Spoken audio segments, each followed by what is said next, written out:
Hey everyone. Glad you're here. Go ahead. Dim your lights. Maybe get under a blanket that still smells faintly of detergent. And let's drift somewhere between metallurgy and folklore tonight. You've probably stood at a crossroads of capitalism and despair, staring at your modern iron pan or gate, flaking red rust after 2 years, while your inner voice softly mutters, "Wasn't iron supposed to be strong?" And then somewhere on the internet, someone mentioned that medieval iron artifacts, door hinges from the 1200s, sword hilts, church nails, somehow survived centuries without crumbling. So what happened? Were medieval blacksmiths secret wizards? Did they bribe the gods of oxidation? Or did they just not have cheap alloys and planned obsolescence? Let's start floating back 1,000 years, where the air was smoky and iron-making sounded like heavy panting and prayer. Picture a medieval blacksmith. He's sweaty, perpetually sooty, vaguely grumpy, and probably named something like Gerard or Wolf. He's working with a furnace that's basically a medieval barbecue pit on steroids, melting chunks of iron ore with charcoal and a lot of guesswork. He is not measuring carbon content with a spectrometer. He is reading the color of the flame and hoping it doesn't explode. And somehow, what he made has lasted 8 centuries. Meanwhile, your hardware store shovel is already staging a dramatic reddish breakdown. Turns out, the reason is less magic and more metallurgy, though medieval people, of course, had no idea how miraculous their own process was. Medieval iron wasn't the same as modern iron. What we mostly buy today is steel, and cheaper steels are loaded with impurities. Not the noble kind like gold hidden in rivers, but the irritating kind like sulfur and phosphorus that make the metal brittle inside. And yes, much more prone to rust. Disappointing. Right. Back then, blacksmiths made what's called wrought iron. It contained slag that's basically leftover waste from the smelting process embedded through the metal-like streaks of glass. Normally, that sounds bad, but the slag actually helps seal cracks and create a natural barrier against moisture. The result? Medieval iron could resist corrosion even after centuries of rain, dirt, and general medieval unpleasantness. So when people say medieval iron never rusted, what they really mean is that it corroded extremely slowly. It did rust, but very politely.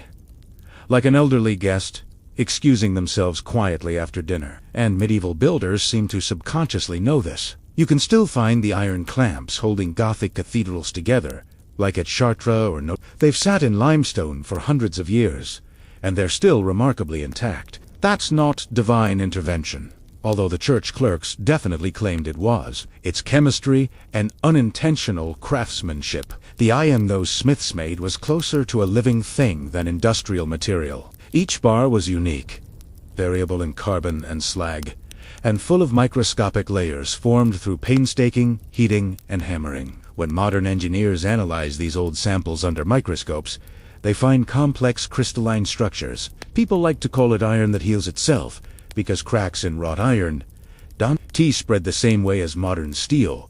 The fibrous texture absorbs stress rather than snapping apart. Meanwhile, your 21st century stainless steel grill might technically resist rust, but once that shiny protective layer gets scratched or wears through, good luck. The rust spreads like gossip. Medieval iron also benefited from, believe it or not, its environment. Picture these iron fixtures buried inside cathedrals, built of limestone and chalk. Rainwater filtering through those stones creates an alkaline environment, which actually slows corrosion. So yes, they accidentally stored their metal inside a mild anti-rust casing made of church walls. Science by accident. Faith by design. Of course, medieval people didn't know any of this. They assumed iron survived because God liked cathedrals. Meanwhile, the same iron nails they used on peasant barns, the ones out in the open field, decayed just as badly as yours, because divine protection doesn't apparently extend to barns. Let us drift a little deeper into the forge, back to a time when metal still had a heartbeat. A medieval bloomery furnace. The humble ancestor of today. Blast furnace couldn't even reach the temperature needed to fully melt iron. Instead, it produced a spongy, semi-solid lump of metal, mixed with slag. Poetically known as a bloom. Imagine a sponge made of iron and rock, glowing orange in the firelight. The blacksmith's task was to take that messy, half-born lump and hammer it again and again until the impurities were forced out. Each blow, each reheat, brought the metal closer to purity, that rhythmic ringing, the sparks, the sweat, the sound echoing through the village, gave birth to what we now call wrought iron. That hammering did more than shape metal. It shaped time itself. Each layer of wrought iron formed a fibrous pattern, a texture almost like tree rings. Over centuries, those fibers allowed moisture to spread evenly instead of gathering in cracks. The result wasn't eternal perfection, but something better. A slow, graceful kind of decay. Iron aged, but it aged beautifully. Compare that to your modern steel gate. It's poured molten, uniform, and smooth. Perfect on day 1, vulnerable on day 2. A single crack lets in water, corrosion races through it, and before long, rust claims Italiano. Mass production made steel cheap and strong, but it also made it fragile in spirit. The secret ingredient in medieval iron wasn't just craftsmanship, it was charcoal. Charcoal gave the fire its soul, creating a carbon-rich environment that strengthened iron just enough without turning it brittle. But when the Industrial Revolution swapped wood charcoal for coke, everything changed. Coke carried sulfur, and sulfur, chemically speaking, was the villain. It made production faster and cheaper, but at the cost of quality. You could say the Industrial Revolution strengthened steel and weakened its karma. Yet centuries before that, blacksmiths, working in smoky huts and open forges, had already stumbled upon something extraordinary. They didn't understand metallurgy, but they understood ritual. They believed in the rhythm of the hammer, the sound of the fire, and the feel of the cooling metal. Some even added bits of bone, herbs, or ash into the mix. A touch of superstition, a hint of alchemy. Now picture a 14th century monk writing in an abbey's inventory roll. The hinges of Saint Benedict's door have not suffered rust since memory of man. It sounds poetic and surprisingly accurate. That ancient iron, purified by charcoal and patience, really did resist rust. Could we make metal like that again? Absolutely. Do we? Not really. Wrought iron making died out by the mid-20th century. Too slow, too costly, too skilled. The last major wrought iron works in Britain closed in the 1970s. These days, restoration projects salvage old iron from demolished bridges just to repair historical gates and railings. Think about that. The 1200s made something we can reproduce in the 2000s. Not because we lack the science, but because we lack the time. There's your bedtime irony. Now, let's wander north, into the great Gothic cathedrals of France. Beneath their soaring spires and stained glass lies a hidden world of iron ties, slender rods hammered into lead-filled joints to hold stone and glass together. Those ties were inserted while still warm, sealing themselves as they cooled. The lead around them kept water out. Beneath all that heavenly beauty was a very earthly kind of engineering, divine architecture held together by chemistry. And then, thousands of miles away, stands the Delhi Iron Pillar, a 1,600-year-old marvel of Indian metallurgy that refuses to rust, older than the Middle Ages. But kindred in spirit, ancient Indian smelters produced high-purity iron that formed a protective oxide film, a self-healing skin that renews itself over centuries.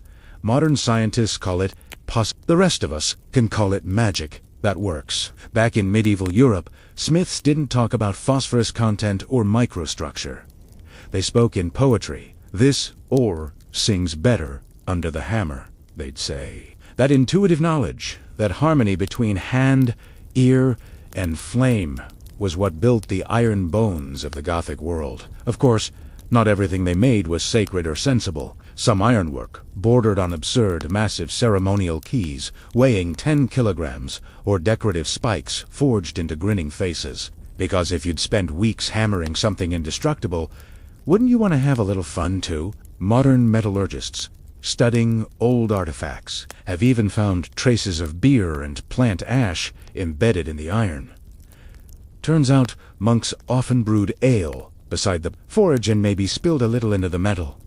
The result, iron seasoned with hops and holiness. And perhaps that's why medieval iron endured. It was born in an imperfect world, surrounded by soot, smoke, ash, and prayer. Each impurity became part of its armor, a microscopic guardian against time and air. Meanwhile, your modern fence sits in acid rain beside concrete that eats away at it, corroding faster than your patience with maintenance. So the next time you walk past an old church gate that still swings smoothly after 800 years, give it a moment of respect. That gate has outlived kings, plagues, revolutions, and more than one questionable restoration, all while your modern lawn chair flakes away after 3 winters. History, as always, wins the long game. And as we drift onward, let's enter a slower, stranger realm where people once believed that iron wasn't just strong, but sacred. A metal that could banish demons, ward off fairies,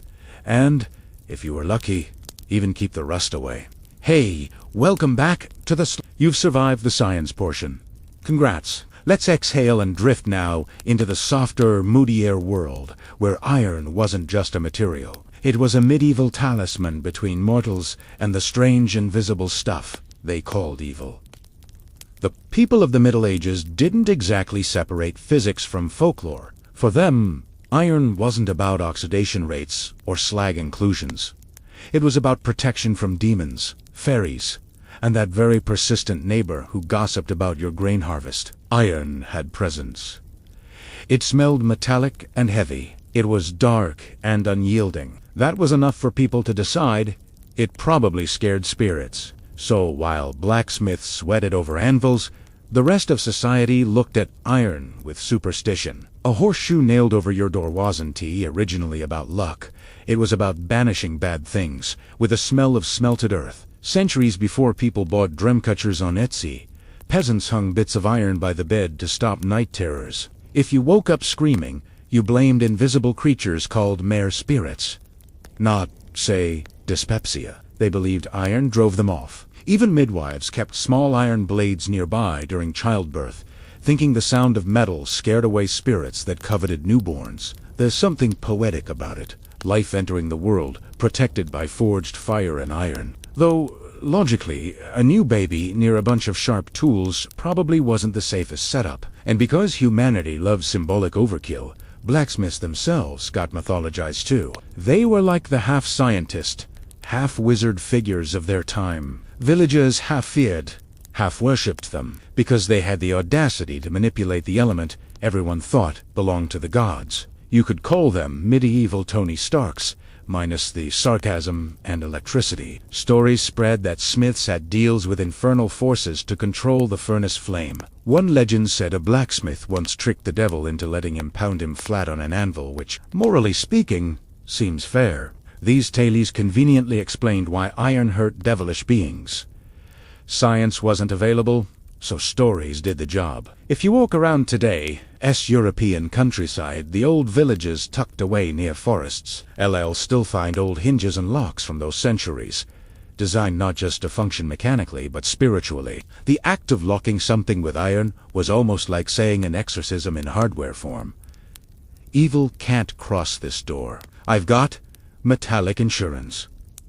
Now, of course, fast forward to today, and your spiritual defense is probably a Wi-Fi router, not an iron bar. But the belief in iron's protective powers clung to folklore for centuries. Even Shakespeare's audience would have known what iron meant symbolically. Fairies in A Midsummer Night's Dream were said to shun the touch of cold iron.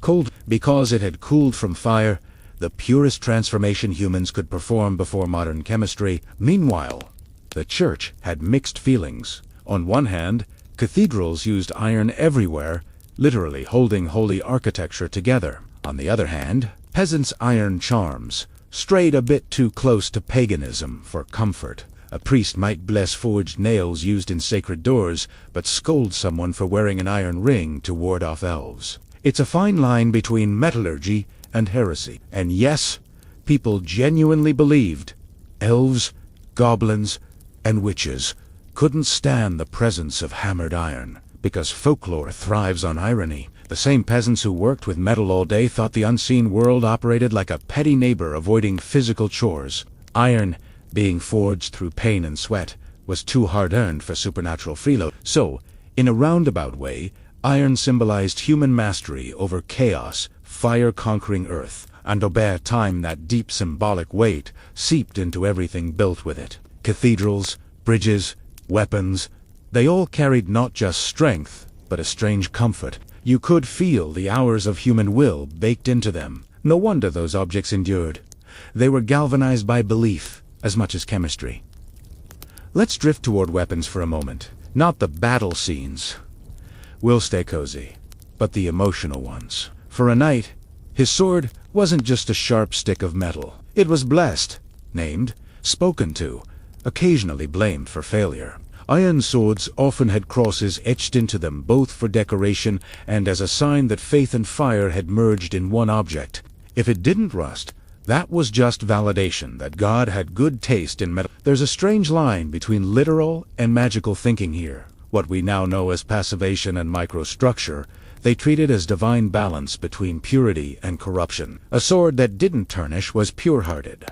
A rusty one was cursed. Somewhere, a modern metallurgist is crying into a microscope. Of course, not all iron objects were so lucky. Farmers had coarse tools that rusted all the time, and they took it personally. UD find medieval agrarian notes complaining that sickles turned red and foul as if the metal had moral failings. So some village smiths began blessing tools before sale, which likely involved nothing more than spitting near the furnace, and saying a sincere-sounding line about St. Dunstan, patron saint of blacksmiths. It worked, or at least people believed it did. And speaking of Dunstan, his story fits perfectly into our sleepy theme. Legend says he was a monk-turned-smith who once grabbed the devil by the nose with red-hot tongs. The devil, apparently, screamed, promised to behave, and fled, which makes Dunstan simultaneously saintly and terrifying. That image of divine blacksmithing became one of the Church's favorites. Holy metal versus unholy chaos. You could say he invented faith-based metal. Some of the most enduring ironwork in medieval monasteries carried his symbol. The tongs, the hammer, the cross. Even today, many old tools found in English abbeys bear faint etched motifs that look like intentional charms. Imagine hammering out horseshoes while murmuring prayers not for luck, but for purity of metal. It's a slow, calming kind of devotion, exactly the kind of scene that fits our bedtime pace. Now, while we're wandering among spiritual metaphors, let's follow a glimmering thread to something more material. Rusting is sin. In medieval thought, decay wasn't just physical. Every bit of rot, corrosion, or tarnish mirrored human corruption. When your iron gate turned red and flaky, it wasn't just oxidizing.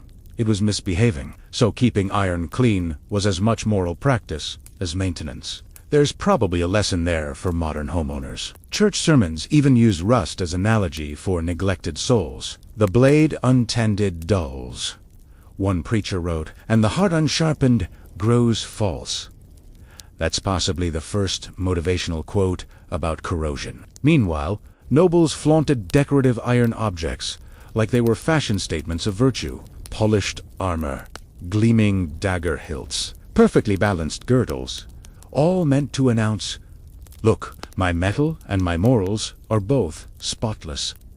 Of course, many of these knights were horrifically corrupt themselves, so it's poetic that the outer shine usually hid inner.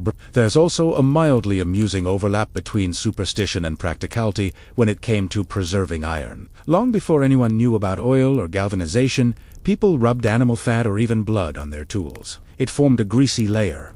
Yes, but they said it also pleased iron spirits. In a way, they were just inventing rust-proofing with theology. Some later alchemists, in the 14th and 15th centuries, even claimed that by treating iron with certain star-influenced oils, it would live forever. We now know those oils often had phosphorus or tannins, both natural rust inhibitors. They were discovering chemistry under the guise of astrology.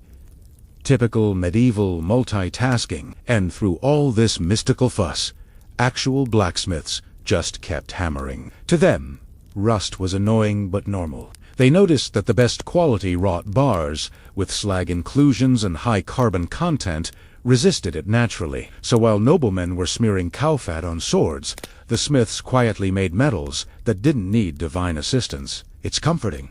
Really, humanity making meaning out of maintenance. Every culture has done it. You could say rust connects us all. The slow, inevitable chase of nature reclaiming metal, and our equally slow attempt to stall her, one scrub at a time. Now that we've glided through beliefs, maybe it is time to dip back into the softer alchemy. How rust itself started becoming aesthetic later on. But let's not rush there yet. Take a slow breath. Let the medieval village fade. Somewhere, a blacksmith's hammer stops ringing. The forge goes dim. The smell of heated iron cools into silence. And on that peaceful note, let's gently float over to the next, where things get even slower, as we wander into how medieval people believed iron had mystical powers, capable of warding off demons, fairies, and, occasionally, rust. Next time, we'll wander through how the fall of those old iron traditions led to the shiny, soulless Metal Age, and why your modern balcony railing never stood a chance against medieval charm. Welcome back to the Forge That's... Tonight, let's float gently into the next chapter of this sleepy metallurgy saga. The slow, inevitable transformation of iron from sacred fireborn miracle to industrial commodity. It's the tale of how something once hammered with prayer ended up mass-produced with paperwork. By the late medieval period, the world was already starting to shift. Not quickly, not dramatically, mostly through the slow sigh of progress. Trade expanded, towns grew, and demand for metal blue past what a single village blacksmith could handle. The pastoral charm of one man and one forge per parish was, slowly but steadily, burnt away by scale. Around the 16th century, big furnaces started roaring across Europe, taller, hotter, and hungrier. The blast furnace arrived, and along with it, the birth of cast iron. Medieval wrought iron had that fibrous, tough, slow-resting texture we talked about. Cast iron was the opposite. It melted like lava, poured neatly into molds, cooled so cleanly, and cracked just as easily if you looked at it the wrong way. You can imagine the blacksmiths' reactions. They'd been making holy metal through slow labor, and suddenly these industrial furnaces were spitting out shiny pig iron by the ton. The old guard saw it as cheating. The new merchants called it efficiency. And history, being indifferent as usual, simply absorb it. The magic began to fade from metal around then. When you can make something faster than you can bless it, faith tends to lose the race. Suddenly, iron wasn't sacred anymore. It was practical, taxable, and heavily marketed. Governments and armies loved it, of course. Cast iron meant cannons, pipes, and bridges. Nobody cared if it rusted in 50 years, as long as it got the job done today. But hidden in that rush of progress was a small tragedy. The slow ritual of wrought iron, the long charcoal fires, the slow bloom hammering, the patient shaping. All of it went extinct, so quietly you can barely trace the moment it vanished. In Old English records, you can find blacksmiths writing petitions about inferior metal that cracks when struck, or iron without spirit. They didn't know metallurgy the way we do now, but their instincts were right. The internal grain, the purity, the handmade density, all replaced by molten uniformity. Progress had flattened the soul out of the craft. This is where iron began its moral decline, at least symbolically. You can see it in architecture. Compare the graceful, dark metal skeletons inside a Gothic cathedral to the cast iron railings of the 18th century. One feels alive, textured, hand-forged, each curve slightly imperfect. The other feels, well, a bit too perfect. Geometric, cold, machinic. Iron had gone corporate. It's not that industrial metal was bad, it built modernity after all. But it also created a sense of distance. The townsfolk no longer knew their blacksmith personally. Ironwork no longer sang with local tradition. It hummed with factory rhythm. Something that once represented protection and endurance turned into infrastructure. Kind of poetic, isn't it? The same substance that built cathedrals of faith ended up building train stations of commerce. From sacred hinges to railway rivets, Iron was downgraded from charm to commodity. Let's drift into the 18th century now, where Britain was puffing proudly on coal dust and new inventions. Charcoal furnaces gave way to coke-fueled ones, the ones we talked about briefly before. Coke technology made metal abundant and cheap, but it also poisoned quality. Sulfur and phosphorus crept back into the mix, corroding iron from within like gossip corroding royal marriages. Industrialists called it progress. Laborers called it Tuesday. By then, rust had become so common that people just accepted it as normal. The once enduring medieval hinges that survived in abbeys had turned into Victorian railings that flaked within decades. Architects tried coating them, pinting Tim, incassing Tim, but the rot always returned. The earth reclaims, always. It must have felt strange to those who remembered older methods. Some craftsmen refused to adapt. They kept using small bloomeries, insisting their metal was purer. They were promptly labeled anachronistic romantics, history's polite term for unemployed. As industrial fever spread, something else shifted our relationship to time. Medieval craftsmanship measured time by seasons and skill. Industrial metal measured it by production rates. You could almost say that rust started spreading the moment we stopped caring about slowness. The patience that once guarded iron vanished. And yet, there were glimmers of nostalgia even then. Artists in the 19th century began to notice how old ironwork aged beautifully compared to modern alloys. They romanticized it. Of course, the arts and crafts movement emerged, led by dreamers like William Morris, who basically said, yes, machines are efficient, but have you tried making things slowly while agonizing over meaning? He was right, in his own long-winded way. But economics, being impervious to sentiment, did not care. People wanted more metal, cheaper and faster. Skyscrapers rose, rails stretched across continents, and all the while, rust came back with a quiet smirk. The Industrial Revolution had traded craftsmanship for output and oxidation for profit. Even the symbolism changed. Once upon a time, rust had represented sin. Now it symbolized neglect or decay of industry. Same chemistry, different shame. Let us float away for a moment and imagine the ghosts of blacksmiths watching steel mills from the afterlife. Flames still rise, hammers still fall, but the rhythm is automated, the spark sterile. There's no smell of charcoal smoke, no bellows sigh, no small prayers muttered between strikes, just conveyor belts and molten waterfalls. The paradox: the new metals were objectively stronger. Steel could hold skyscrapers, bridges could span oceans, but in their pursuit of humans had somehow lost the quiet resilience of the medieval forge, that fragile, humble endurance of wrought iron that could last 800 years, because it simply didn't try too hard.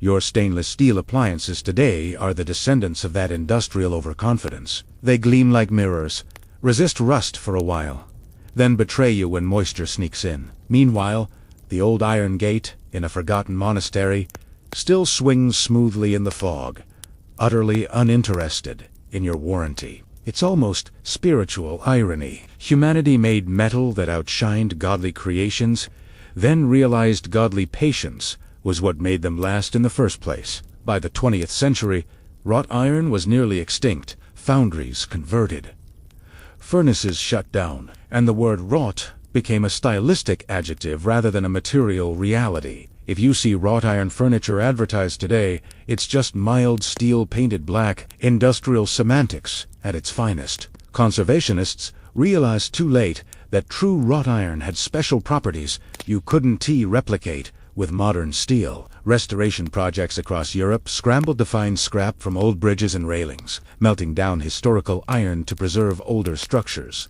Yes, we now recycle the 19th century to save the 13th. Time really does fold backward in irony. And here is another twist. Modern scientists now admire those medieval blacksmiths they once dismissed as backward. Scanning electron microscopes reveal that some old irons developed stable oxide films that literally heal over time. What medieval folks saw as divine blessing, we now call passivating corrosion. Turns out, they didn't just make legends. They accidentally made nanotechnology. So maybe we've circled back a bit. After centuries of reckless innovation, the 21st century has started whispering about sustainability and slow manufacturing. Eco-metal, artisanal steel, hand-forged gates, all buzzwords that smell faintly like nostalgia for a world that took its time, which is just the modern rebranding of the Middle Ages. We're accidentally better at metallurgy. Let's be honest. Even if we could reproduce medieval wrought iron perfectly, we wouldn't have the patience for it. It took days to refine one bloom, hours of hammering, and entire lifetimes of learning. No spreadsheet can measure that. So, in the end, when we ask why medieval iron never rusted while ours dies in 2 years, we're not just asking a chemistry question. We're asking a civilizational one. Our ancestors, for all their superstition, treated material like it mattered. We treat it like a line item. That's why those abbey gates, Dante crumble. They were never made to meet quarterly targets. And maybe, somewhere deep down, the absence of rust in medieval iron isn't just science. It's a whisper from an era that understood permanence, not as strength, but as care. Let's drift now quietly to our final rest stop, where we slow the forge fires one last time and explore the afterlife of iron. How ruined rust museums and myths have turned these old metals into something softer, gentler, and strangely human. Hey, again, let's take one last quiet walk through the embers. The forge is gone cold. The hammer's rhythm has stopped. And what's left now is the long afterlife of iron. Centuries of rust, reverence, museum glass, and wistful admiration. This is where the story turns peaceful. When medieval iron finally stopped being forged, it didn't really vanish. It just exhaled, slowly, into a kind of permanent... The old gates, the hinges, the cathedral clamps, they lingered in silence, holding up the world while nobody noticed. Centuries passed, kingdoms rose, melted, and rebuilt themselves in steel and concrete. But the iron stayed. If you travel through Europe today, you'll find it everywhere once you know how to look. Rust-dark door knockers, shaped like lion faces, wrought iron balconies that somehow still gleam through layers of ivy. An old gate in a forgotten courtyard that opens with a whisper instead of a groan. Those small details are like the wrinkles of civilization. Proof that time can be kind if the work was honest. Museums adore this stuff now. Conservators glance at iron relics with both science and affection, scanning them with lasers, running microanalysis, writing long reports about trace slag content. Yet, beneath all that precision, you can tell they're quietly impressed, because no one can fully explain how a nail driven into an abbey door in 1250 is still there, perfectly balanced between decay and endurance. There's a phrase in conservation circles, iron wants to return to ore. That's rust, the slow undoing, but medieval iron fights it differently. It doesn't resist rust by force. It negotiates with it, allowing a thin, stable layer to form and then saying, politely, "That'll do." Maybe that's why it looks so soft after all these centuries. It isn't fighting nature. It's settled into coexistence. We, of course, take a more dramatic approach. We paint, polish, coat, and seal, only for the rust to sneak back like an unpaid bill. Modern metal lives in denial. Ancient iron lives in acceptance. There's something philosophical about that. Let's linger on one especially poetic example. The iron clamps inside Notre Dame Cathedral. When restorers examined them after the 2019 fire, they found that many were still strong, despite the being 800 years old and literally baked in tragedy. Each clamp was hand-hammered, slightly irregular, but that irregularity turned out to be its strength. It distributed stress, absorbed cracks. Imperfection had saved it. Somewhere, a medieval blacksmith rolled over in his grave, just a smirk. Told you so. These pieces of old iron now inhabit museum vitrines and restoration projects like relics from another species of humanity, one that worked slower, aimed longer, and worshipped durability the way we now worship convenience. But the funny thing is, people still find them beautiful. We see the rust patterns, the faint hammer marks, and we feel something warm. Our high-tech alloys might outperform them, but they don't move us. There's even a quiet art of letting metal age gracefully again. Architects call it honest aging. It's the opposite of pretending things never rust. You let them weather, you let them breathe, and you keep them clean without erasing the years. It's how old iron keeps its dignity. In a way, we now visit the ruins of our own impatience. Every antique gate, every relic displayed under careful light, is a silent lesson in humility. People of the past may not have had microscopes or chemical compounds, but they had affection for their craft. They made things to last because, well, what else were they going to do for entertainment? There's a quiet kind of faith that lingers in all of this. Not religious faith, necessarily, just the belief that hands and time can make permanence. Each blow of a hammer was an act of trust in both material and maker. It wasn't a business transaction. It was a collaboration with earth and fire. Maybe that's why people still stop to admire old metalwork without realizing why. We don't consciously think, look at the slag inclusion pattern from the early 14th century. We think, that feels alive.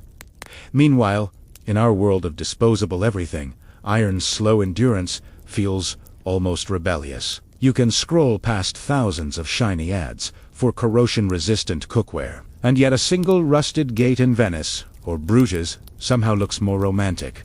It's aged without despair, which is probably more than one can say about most of us. If you zoom out far enough, rust stops looking like failure. It's just what happens when life meets time. And medieval iron, that quietly stubborn, imperfect alloy, seems to understand that better than we do. It doesn't mourn its oxidation. It transforms. There's a line in an old conservation journal describing wrought iron as a living metal. The author meant it metaphorically, but it's not far off. Medieval iron behaves like something that wants balance. It corrodes and then stabilizes, weathers and then rests, whose existing. It has lived so long that it almost seems wise. That's why even in restoration work today, engineers try to match the rhythm of medieval metal. They reuse ancient blooms, reforge lost fragments, and weld old iron not with harsh modern tools, but with heat that mimics the slow forgiveness of fire. There's no scientific reason you have to do it that way. It just feels right. As we end this long, sleepy wander through rust and reverence, maybe that's the quiet takeaway. Permanence isn't about perfection. It's about patience. Medieval iron survives because it was never rushed. It was hammered with purpose, cooled with care, and left to age without fear. The rest took care of itself. Man wheel. Our sleek, modern world keeps inventing new ways to outsmart corrosion, while quietly longing for the feeling of things that endure naturally. It's a small irony, pun entirely intended. So, the next time your railing flakes, or your skillet discolors, maybe don't sigh too loudly. Somewhere, there's a piece of iron from the 1200s, shrugging and saying, "It's about how you treat me." Let that thought rust slowly in your mind. Good night, and may your metals outlast your warranties. Hey, everyone, welcome back to the quiet corner of the internet, where history gets told at the speed of a lullaby. So, take a deep breath, turn down that too bright screen, maybe tuck yourself under something cozy. Because tonight, we're stepping into the slightly grimy, slightly heroic world of the medieval rat catcher. Possible subtitle: Public Health Before Soap Was Invented. Most people don't think about rat catchers when they picture the Middle Ages. We tend to imagine knights, maidens, monks, and kings who all somehow managed to look cleaner than they realistically were. But under those castles and cobblestones, beneath the glow of flickering torches and the faint scent of boiled cabbage, was an entire class of quietly vital professionals. The people who made sure the rats didn't win. And make no mistake, the rats were winning. They always were. Before we immerse ourselves in the rat catcher's world, let's zoom out for a second. Medieval Europe was, chemically speaking, a disaster. Urban hygiene was what you'd charitably call experimental. Waste ran in open gutters. Food spoiled faster than rumors. And people genuinely believed that air itself could get bad moods, which they called miasm. So, among the bakers, blacksmiths, and slightly inebriated town criers, you'd find another kind of tradesman creeping quietly at night, carrying a burlap sack that moved disturbingly on its own. The rat catcher. They were both feared and needed. People didn't like to look at them because, well, they dealt with filth. But they also didn't want to live without them. A bit like how we pretend exterminators aren't the most important people in modern cities. Picture one of these men. Because yes, they were nearly always men. Narrow shoulders from stooping, hands scarred from bites, probably missing a finger or two thanks to enthusiastic rodents. His clothes smell faintly of herbs, earth, and something worse, he no longer knows. You'd recognize him from afar by the little cart full of traps, cages, and bottles of mysterious fluid. Each fluid had a purpose. Of course, most of them equally unpleasant. Early rat poisons used everything from arsenic and mercury to what was vaguely described as herbal tinctures, which probably meant whatever didn't kill someone last week. Now, the rat catcher's work wasn't confined to sewers. Oh no, they were called everywhere. Granaries, taverns, larders, monasteries, even royal kitchens. Because rats loved privilege as much as everyone else. Wherever food or warmth existed, rats held tenure. And because humans are eternally optimistic, they kept trying to outsmart the rats with the most inefficient strategies known to mankind. Setting traps that barely worked, keeping cats that were either lazy or distracted, and occasionally praying about it. The rat catcher was the one who showed up when all else failed. He'd know the places rats preferred. The low corners, the warm cracks near ovens, the god-forsaken pile of barley behind the tavern casks. He'd trace their runs, sniff the air, listen for the squeaks. It was part intuition, part trauma, and part experience. A few became minor celebrities in their towns. Parish records sometimes note them by name: John at the Rat, or Piers, the Catcher. These men were paid per rodent, often bringing proof of their catches by tail or paw. It's as gross as it sounds, but that's how you guaranteed payment in a world that also used eels as currency. And here is where it gets interesting. The rat catcher was often more than just a pest man. Some of them doubled as entertainers. Think of them as middle-aged showmen who also happened to kill vermin. They'd walk into market days with a few cages and show off their trained rats, which usually just meant the rats tea-run because they were exhausted. People loved it anyway. It was grotesque performance art, hundreds of years before. By night, they worked quietly with candles or tiny oil lamps, setting traps and sprinkling powders. By day, they walked among the same people who avoided eye contact with them. It wasn't glamorous, but it was steady work. And in medieval society, steady was its own kind of miracle. Now, what gave them their authority wasn't just skill, it was mystery. Rat catchers claimed all sorts of secret methods handed down since Rome, or obtained from exotic places like the Levant, which usually meant, we made this recipe up, and it happens to involve lavender. They carried amulets shaped like tiny cats, or metal. Circles meant to ward off bites. One English rat catcher even claimed his talisman made him invisible to vermin, which must have been awkward since rats can smell fear better than reason. Still, you can't blame people for trying magical thinking. They didn't have germ theory yet. The concept of unseen killers was still theological. Rats were seen as physical manifestations of sin, decay, or divine messaging. So, catching them wasn't just pest control. It was moral hygiene. The rat catcher fought chaos itself, with traps and a prayer. Let's float to 1348. Now the year the world got its worst wake-up call. The Black Death swept across Europe, carried in part by fleas hitching rides on rats. Entire towns vanished, the streets filled with silence and bells. And who do you think people blamed first, after the stars and God? The rats, followed closely by the people who worked with them. Rat catchers suddenly went from necessary to suspicious. If they knew how to control rats, they must also be able to summon them. Right, because medieval logic was one long conspiracy theory. In some tones, catchers were chased out for supposedly bringing death in their sacks. In others, they became emergency heroes, paid absurd sums by terrified lords to clear castles of vermin. Their profession swung constantly between reverence and revulsion. The irony, of course, is that killing rats didn't necessarily help. The fleas often left dying rats to seek warm human bodies. So, in a delightfully tragic twist, the more rats they caught, the faster the plague sometimes spread. wonderful.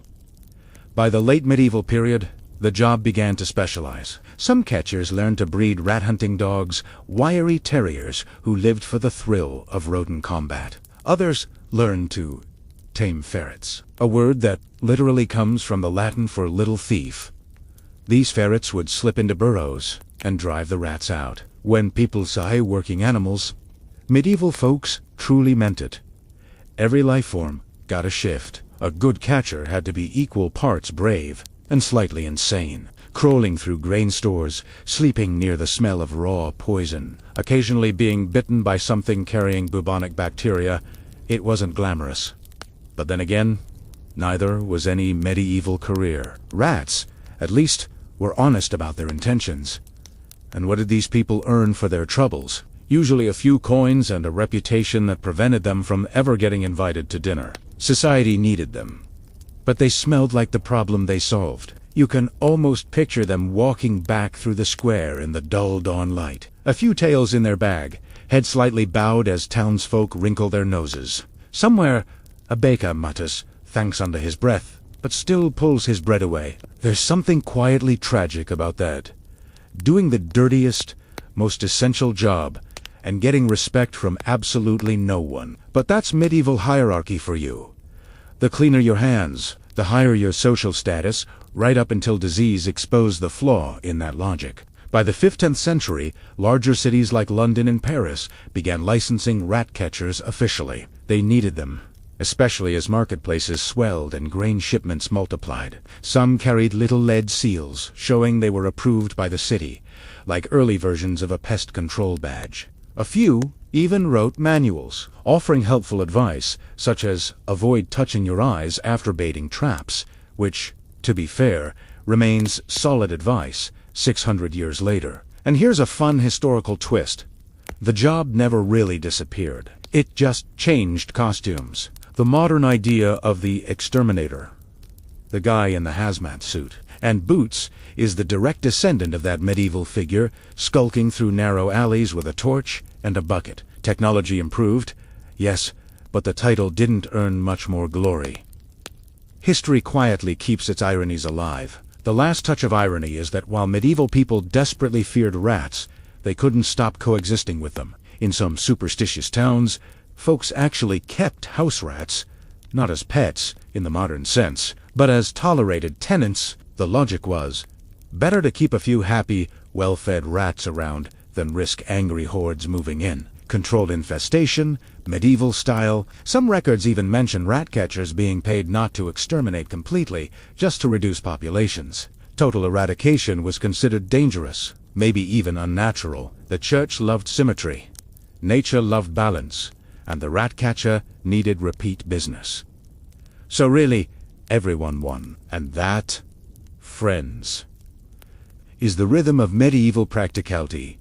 Superstition and capitalism holding hands while a rat watches from the corner. Let's drift from there into part 2, where we'll peek deeper into the social life of rat catchers, their tools, their bizarre rivalries, and how some of them accidentally became folk legends, conmen, or in one famous case, wandering musicians with an unfortunate habit of luring entire towns. Welcome, bike.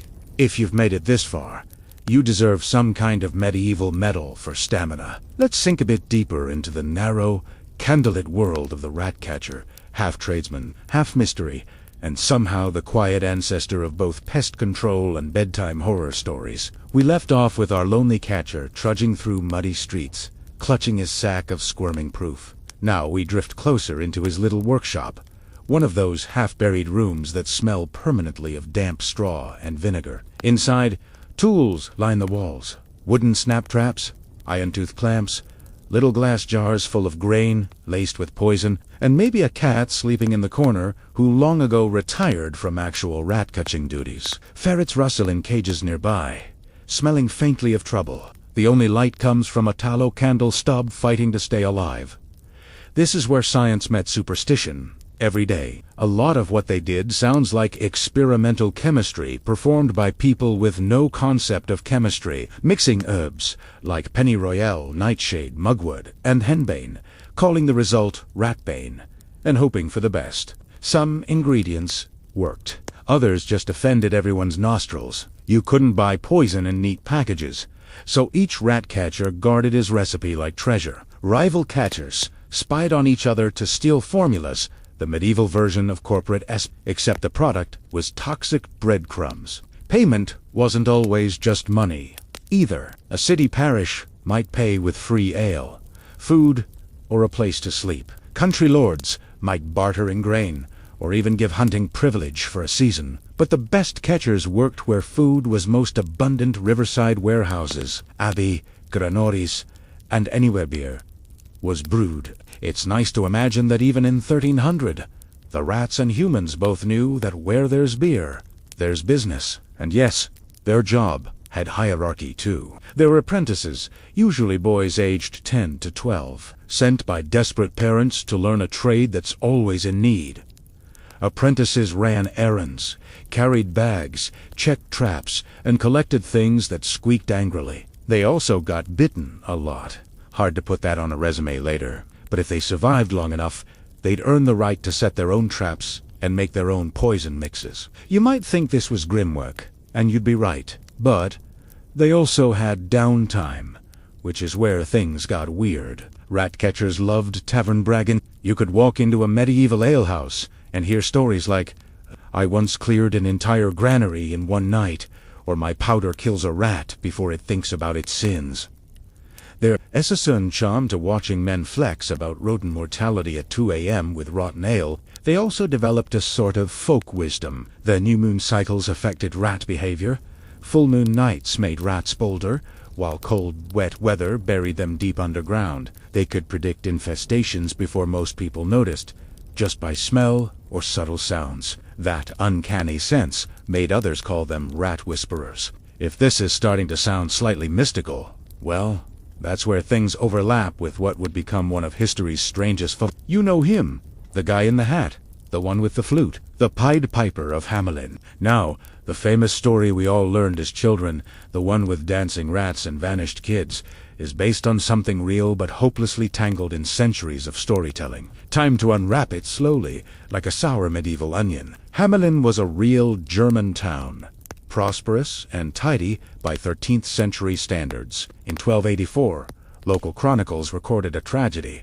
130 children disappeared. No details, no explanation, just gone. Centuries later, writers grew uncomfortable, leaving a blank like that, so they filled it with metaphor. Enter the Pied Piper, a wandering rat catcher whose haunting tune led the rats away after being cheated of payment, only to lure away the town's children in revenge. Historians now think the original story might have been about migration or disease, but the reason the rat version stuck is because people already associated such men with eerie in-between powers. They were half working class, half supernatural rumor. The Piper himself, if we strip away the flute and the moralite, fits the rat catcher mold perfectly. An outsider, colorful clothing, performing a kind of dirty miracle for money. His pipe might not have been magical at all. Some scholars suggest it symbolized his poison powders or traps. Medieval language was fond of metaphors. He piped them away might have been poetic, for he got rid of them. Still, the story endured because it was deliciously creepy and made moral sense. The rat catcher as angel or demon, depending on how you treated him. Ignore his fee, and the universe collects on your debts, possibly in children. Dark, yes, but wonderfully medieval. That legend echoed through generations of real rat catchers. By the 17th century, some of them even decorated their carts with painted flutes and wore bright coats, leaning into the myth, because branding existed long before Instagram. Hire me, or you'll get a Piper situation. A threat and an ad neatly rolled into one. Meanwhile, in England, rat catching grew closer to a profession. By the Tudor era, catchers got uniforms, permits, and sometimes apprenticeships, signed by guild officials. A respectable improvement for a business still centered around buckets of dead vermin. Some records mention a man named Jack Black. Yes, really, who worked as Queen Victoria's rat catcher centuries later. He's a little off our medieval timeline, but his fame shows how long this strange profession survived. Even in the 19th century, he was catching rats, breeding color varieties, and selling the cute ones to fancy ladies as pets. History has a sense of humor. The enemy became fashionable accessories, but back in the medieval mindset, rats were survival's backdrop. They belonged to no one, yet lived everywhere. People built their lives around tolerating them, avoiding them, fearing them, and occasionally making pocket money from them. So that is what makes the figure of the rat catcher weirdly enduring. He was the human attempt to keep decay in check, fighting nature with homemade poisons, superstitions, and pure stubbornness. He was as necessary as he was strange, and when his work was done, he faded into the same darkness from where he came, candle flickering, sack rustling footsteps echoing down the wet cobble streets. The town slept, the rats regrouped, and the cycle began again.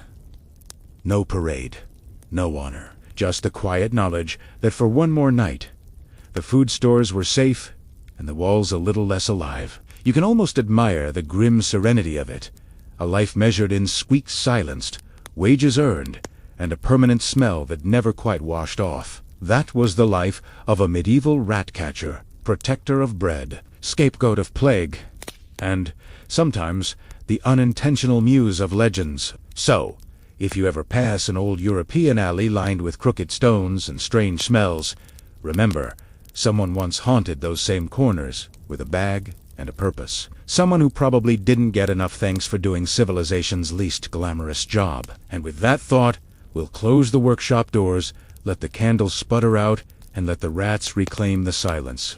Good night, and may your dreams be free of tiny feet and medieval plumbing. Again, welcome back to the quiet side of history, where the smell might be awful, but the storytelling's fine. Tonight, we wrap up our peculiar little journey through one of medieval Europe's least glamorous, yet weirdly fascinating jobs. The rat catcher. Let's start with the big picture. The Middle Ages ended, but the rats did not. They never end. Empires collapse, kings die, the Renaissance paints beautiful ceilings, and rats just keep going, strolling through history with zero concern for artistic progress. And wherever the rats went, someone followed with traps, poison, or a flute-shaped reputation. The medieval rat catcher slowly evolved out of his shadowy, torchlit trade and into an oddly respectable, if still unsavory, profession. By the late 1500s and early 1600s, every major European city had official pest control officers. Think of them as bureaucratic exterminators, in hose and puffed sleeves. In England, the rat catcher often doubled as a vermin officer. The title sounded noble enough, but the outfit probably wasn't improving. These officers documented infestations with impressive seriousness, submitting reports that read like apocalyptic prophecies, 24 rats removed from one cellar. God preserve the wheat. Bureaucracy truly can find paperwork in anything. And in the background of all this mild progress, folklore was cementing the rat catcher as something more. The Pied Piper became moral gospel. Ballads gave rat catchers eerie charisma. Poets turned their skills into metaphors for manipulation or charisma gone wrong. The man who lured rats away became, symbolically, the man who lured souls, voters, lovers, you name it. For a profession based on stink, that's quite the literary Let us float for a moment into one of those late medieval towns in transition, cobblestone streets getting wider, early printing presses humming somewhere in the distance, and yes, market rats still cavorting under grain sacks. The old rat catchers still worked the edges of society.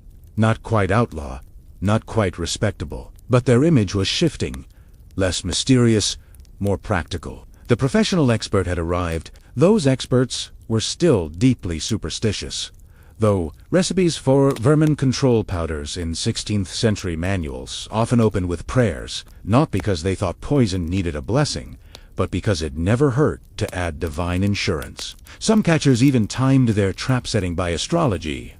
Mars favored aggressiveness. Apparently, so better odds of success. One English manual earnestly advised, "Set not traps when Venus is, for the heart of the rat is sly and lecherous then." I don't know what that means, but it sounds worth avoiding. With time, rat catching became a permanent layer of city life. They weren't just wandering loners anymore. They had networks, apprenticeships, and even regional reputations. You might find one man known for his Benethian powder that allegedly worked better on wet grain, or another whose ferrets were so infamous they had their own names in the town ledger. But while cities improved, rural villages stayed rustic. Out in the countryside, rat catchers were still half myth and half Manese. They could claim to control rodents through charms or words alone. Some said they could whistle softly and watch rats appear, which sounded impressive until you remembered how easy it was to lure a hungry animal with food scraps. Still, people swore by their powers. When you don't have science, repetition becomes magic. The older centuries gave us a unique breed, the showman catcher. He'd stroll into market towns with his ferrets slung on one shoulder, maybe a few rats in cages as trophies, and announce his arrival with a whistle or a drum. People gathered, partly disgusted, partly entertained. He'd dump a few live rats into a small pen and set his terrier on them to demonstrate efficiency. It sounds horrifying now, but for a pre-Netflix audience, that was top-tier Saturday entertainment. A grim reminder that content has always been subjective, and somewhere around the 17th century, as Europe slipped fully into the age of commerce, rat-catching merged with something else entirely. Spectacle business. You got rat-baiting literal sporting events where dogs fought rats in enclosed pits, timed and wagered upon. Grim? Yes. Popular? Unfortunately, yes. By then, the old medieval rat catcher's dignified struggle for sanitation had dissolved into mass amusement. Cities like Paris and London couldn't decide whether to hire catchers or fine them for making a mess. Every attempt at regulation turned into farce. The paradox of pest control continued.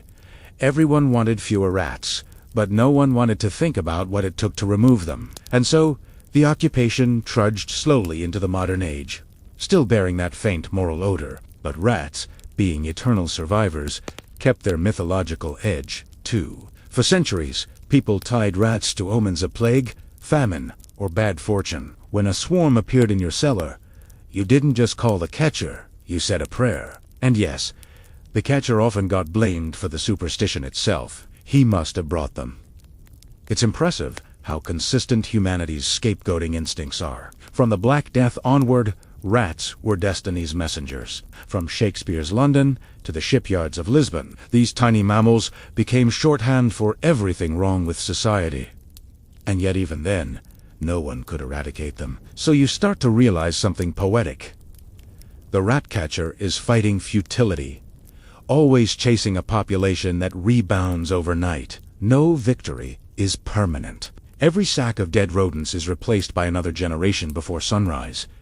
It's Sisyphus, but with better bait. And still, they went on. Old catchers often passed down little journals, not diaries, but field notes. Scraps of advice, like never trust a man who sells second-hand traps, or rats love candle wax more than grain. Imagine someone scribbling this by candlelight after a day crawling through dirt. They didn't write for fame. They wrote so the next unlucky apprentice wouldn't die tasting an arsenic mixture. By the late 18th century, city rat catching even developed into family dynasties. Fathers trained sons, town records list names repeated for generations, as if rat catching was a hereditary burden. You could inherit skill, tools, and probably several infectious scars. And yet, despite the grime, there's dignity in that continuity. Generations of people quietly fought one of civilization's smallest but cleverest enemies, and mostly lost, but kept trying anyway. History often celebrates kings and conquerors, but it was truly the rat catchers who kept Europe's grain edible. And now, centuries later, we immortalize them, not through statues or triumphs, but through bedtime stories, nursery rhymes, and phrases like Pied Piper, which somehow sound whimsical instead of tragic. Underneath that melody is a faint echo of the dirty, thankless trade that kept humanity afloat. If you squint a little, it's all there. The flicker of a tallow candle, the scratch of claws behind the wall. The quiet figure bends, sets the trap, and moves on. A rhythm older than plumbing, older than cleanliness itself. And in that rhythm, you can feel the bridge between superstition and science, labor and myth, filth and survival. The rat catcher wasn't he a hero or a villain, Just a human trying to keep chaos out of the pantry long enough to make rent. So, the next time someone tells you history is all crowns and crusades, remember the forgotten ones. With poison-stained hands and quiet patience, the world runs on people you never notice. And with that, friends, our little saga ends in the creak of an old floorboard, a distant squeak, and the comfortable knowledge that someone, somewhere in medieval Europe, was already up to deal with it. Sleep easy. The rats probably found someone else's grain tonight. Hey friends, welcome back to the quiet side of history. The one that drifts in slowly, like candle smoke and stories you didn't ask for, but end up listening to anyway. Settle in, dim the lights, maybe listen to the subtle hum of your ceiling fan pretending to be medieval wind. Because tonight, we're not talking about knights, cathedrals, or kings who couldn't spell their own names. We're talking about the ones who stayed awake while everyone else slept. Tonight is for the medieval firewatchers. Those half-forgotten, half-insomniac sentinels, whose job was basically make sure this entire town doesn't become an ash pile. Imagine yourself in a medieval city around, say, the 14th century. It's quiet now. Well, except for the dogs barking at ghosts, the tavern stragglers arguing about saints, and the occasional soft scream of a cat who clearly regrets being alive. Roofs are wooden, streets narrow, houses pressed so close together they practically gossip through the walls. Above them, the roofs bristle with straw, thatch, or dry shingles, all basically fire invitations. And at the heart of this flammable dreamscape stands one slightly overworked individual. The watchman. His title varied depending on the region. In London, he could be a night watchman or bellman. In the German cities, a nachtois. In northern France, a guetteur de feu. No matter the name, his task was the same.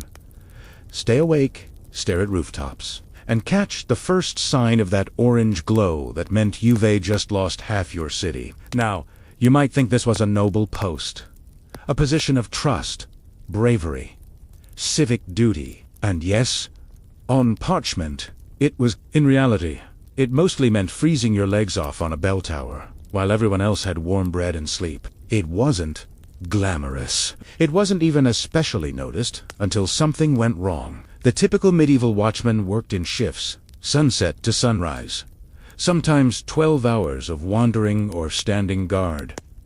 Their main tools, a horn, a lantern, and a voice loud enough to wake the dead, which was handy because they often had to yell slogans like "take care of your fires" or "be watchful with the flame" every single hour. A sort of medieval public service announcement, except instead of YouTube pre-rolls, you got shouted at by a man in a hood. Each city handled fire watching a little differently. Some stationed guards on tall towers, scanning for smoke by moonlight. Others hired patrols to walk through neighborhoods with lanterns, tapping doors and windows to make sure no one had left hearths smoldering. Think of them as medieval safety inspectors, with worse footwear and more existential dread. If you lived in a big city like London, your night was filled with their voices. Every hour, the watchman would call the time past 10 o'clock, and all's well. Unless it wasn't, in which case you'd hear the dreaded fire at East Cheapo or blaze by the bridge, followed by chaos, bells, and half the population running around in night. In smaller towns, watchmen worked alone. They carried iron rattles to alert people of danger, or sometimes church bells, if you were unlucky enough to live near one. Congratulations! You had a built-in alarm system that sounded exactly like Doomsday. But let's step closer, just for a moment, into the rhythm of a watcher's night. The air is cold, wet with fog, and smells faintly of smoke. Always smoke. You pace along timber alleys, listening for crackles. Every little whisper of wind feels like it could be sparks. Somewhere above, a housewife forgot to dampen her hearth properly. Somewhere else, a drinker fell asleep near a candle. You can't knock on every door, so you trust the city's luck and your own eyes. Your breath fogs in the air. You glance toward the bakeries, always dangerous places with their eternal ovens. The blacksmith's forge, too. The old barn with that suspiciously leaky chimney. And if you're in London, of course, the bridge houses, precariously wooden constructions, all crammed together over the Thames, basically waiting for divine insurance claims. Standing there, you'd think about the irony of it all. People built cities like funeral pyres, and then acted surprised when they burned. By dawn, your legs ache, your lantern oil runs low, and the bells start tolling for morning prayers. The city wakes up, yawns, stretches, and never thinks of you unless they smell smoke. It was a thankless role, but one carved into the bones of medieval civilization. Before paper insurance and fire codes, all they had were you, your lungs, and a wooden horn. And you needed the pay. Ebonif, Itwasan. Tigrate. It was steady, a small wage from the city council or guild. Sometimes they even let you live in the tower itself. Cozy, if you like. Drafts and ringing noises. Still, there was a quiet pride among these men. After all, when a blaze broke out, they turned from background noise to emergency responders. Once that first orange flicker showed in the distance, alarm bells rang out, and the watchman became the eye of the storm. He'd run through the streets, yelling fire, fire, while others scrambled to form bucket chains from wells and no one slept through that. Fire response was communal. Half the city had to help. Some cities even had designated fire groups formed from whatever guild members lived nearby. Carpenters brought axes to tear down burning beams. Water-bearers formed lines. Priests prayed loudly, sometimes throwing holy water that, unfortunately, lacked adequate extinguishing power. Before long, entire cities grew conscious of their flammability. Medieval statutes started punishing carelessness. Leaving a fire unattended could cost you a fine, sometimes jail, if it caused serious damage. So, yes, technically, medieval Europe invented fire safety laws before toilet paper. Priorities. But there was another side to the story. A bit stranger, a bit lonelier. Watching for fire wasn't just a job.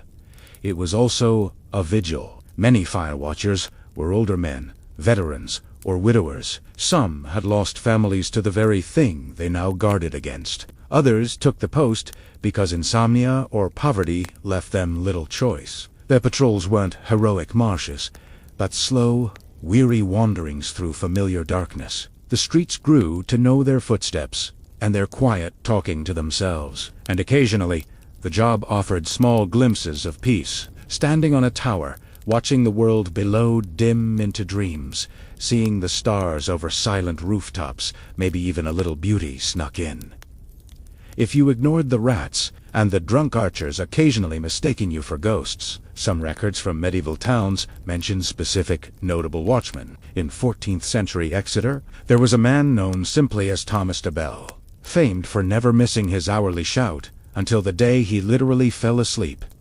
The people of Lübeck remembered one fire watcher who claimed to have spotted fires before they even started. Perhaps premonition, perhaps coincidence, perhaps sheer anxiety. These were ordinary people living with extraordinary alertness, to stay awake for generations while the rest of humanity slept and dreamed of better sanitation. Let's float now to the symbol of fire watching.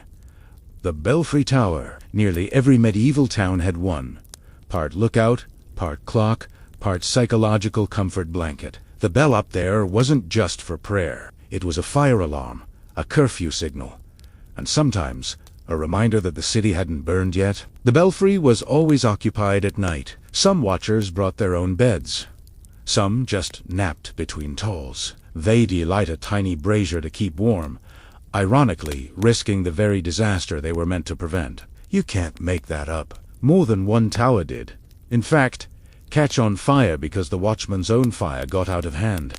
Nothing like becoming your own worst-case scenario. And around those towers grew little subcultures. Watchmen became storytellers, whistlers, or miserly poets shouting into fog. Some composed night songs, verses describing the hours, mixing piety with mild complaints about the weather. In parts of northern Germany, night watch songs became a minor art form, like lullabies, for towns too poor for actual rest. We rarely think about these figures anymore. They don't have statues. They barely appear in chronicles, because no one builds dynasty from being the guy who didn't let everyone burn. But that S, the beauty of forgotten history. It S, full of humans whose job was never noticed precisely because they did it right. As strange as it sounds, these watchers literally shaped our sense of safety. Their shouts became the first organized public warnings, the ancestors of emergency sirens. Their hourly calls became our modern clocks striking the hour. And the bells they tended, those long, echoing sounds over medieval rooftops, lingered in the human memory as the comfort of consistency. They taught towns to sleep without fear, at least, not as much as they could afford. Maybe that's why I find them oddly comforting, these patient, freezing men pacing along high walks, scared out of their minds, but doing their job. Guardians of the quiet hours. And somewhere between the glow of torches and the whispers of fog, civilization survived on the thin line between vigilance and luck. Let's float gently now to part 2, where we'll walk deeper into their odd routines, the strange rituals they followed, the accidents they prevented and caused, and the subtle transformation from humble night watchers to city symbols who represented order in an always flammable world. Welcome back, Night Owl, or maybe Firewatcher in spirit. Either way, here we are again, up too late, staring into history that smells faintly of smoke and regret. In Part Uno, we wandered through the rooftops and shadowed alleys with our lonely medieval watchman, poorly paid, deeply cold, and perpetually convinced the baker's chimney was plotting treason. Tonight, let's step more into their routines, their tools, and how these half-forgotten insomniacs quietly built the foundations of city safety. Picture midnight. The air sits heavy and damp. Somewhere below, a mother stirs the hearth's ashes before sleep. A merchant snores over his ledger, and at the top of the tower, the watcher leans over the parapet, hugging his cloak close. The lantern by his side burns low, its little flame wobbling in protest at the wind.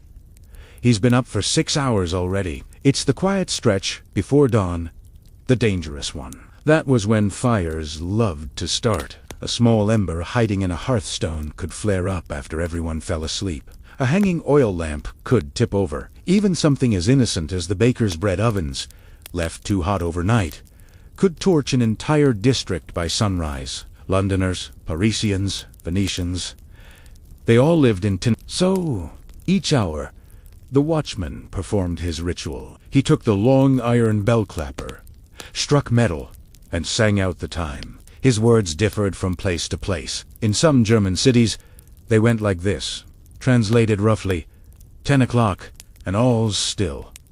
Praise God for peace and goodwill. By midnight, the tone softened. 12 has struck. Take care your fires are out, and sleep well in the Lord's keeping. It sounds poetic now, but at the time it was part prayer, part weather forecast, part reminder to blow out that candle before it ended civilization. Now, firewatching wasn't just about spotting danger. It was also about preventing chaos. Cities learned quickly that when people panicked, they made things worse. Everyone ran in different directions, dumping water randomly or blocking narrow lanes. So the watchmen were civic coordinators. Their horns, bells, or wooden rattles signaled where to run. In places like Nuremberg and Lübeck, fires were coded by sound, 1 long bell toll for a fire near the market, 2 for the dockside, 3 for the upper town. Each guild had designated roles. Carpenters grabbed axes, masons handled demolition, water carriers fetched boot, and if you were a young apprentice, congratulations. Your job was to scream and fetch more people. Despite all that effort, fires still ate cities like snacks. Medieval London alone burned massively at least 6 times before the famous one in 1666. At every time, it was some version of the same story. Spark, wind, panic, devastation, rebuilding. The firewatchers did what they could. They weren't miracle workers. When fire moved fast, even the most alert watcher could only shout warnings. No pumps, no hoses, just buckets, prayer, and group despair. But there were small victories to the moments no one wrote down. The time a watchman spotted smoke early from the roof of St. Bride's and saved an entire block. Or the one who caught a brewer storing too much hay near his ovens and dragged him before the town bailiff. Those little unnoticed preventions built the fragile trust people had in the watcher's call. And sure, accidents happened, occasionally, spectacularly. In Cologne, one night watchman's cloak brushed his lantern wick, setting him briefly aflame. He survived, but immediately caused mass confusion by ringing the bell himself to signal fire. He technically wasn't wrong. These strange, darkly comic stories litter municipal archives, small notes about watchmen who overreacted to bonfires, drunk apprentices setting off false alarms, or guards found snoring next to a suspiciously empty wine jug. Because, of course, they did. Long hours, loneliness, and proximity to taverns are not a winning combination. Still, for all their flaws, city councils kept them on payroll because they worked. They reduced fires, improved response time, and gave citizens a sense of order. And that, in medieval logic, was priceless. People could tolerate many things. Plague, taxes, rats, but surprise fire? Absolutely not. By the late Middle Ages, the job had grown formal. Towns issued written ordinances detailing watchmen's duties. Some even provided uniforms, woolen cloaks, dyed black or dark blue, sturdy boots, and a city badge pinned on the chest. You can imagine them trudging through fog, murmuring curses, bits of church Latin, and the occasional muttered complaint about pay. The pay, by the way, was dreadful. A London watchman in the 1400s might earn about 2 pence a night, barely enough to buy a loaf and an ale. The job was considered honest, but low. If you were young and ambitious, you'd aim for something cleaner, preferably with fewer chances of freezing solid on a bell tower. Firewatching was for the humble, the unlucky, or the quietly dutiful, which, historically, tends to mean it got done, and because boredom is universal, these men found ways to keep themselves entertained. Some carved messages into tower beams, names, prayers, or sometimes insults to future shifts. Others told stories, or when pedantous argued philosophically about whether dawn was actually coming.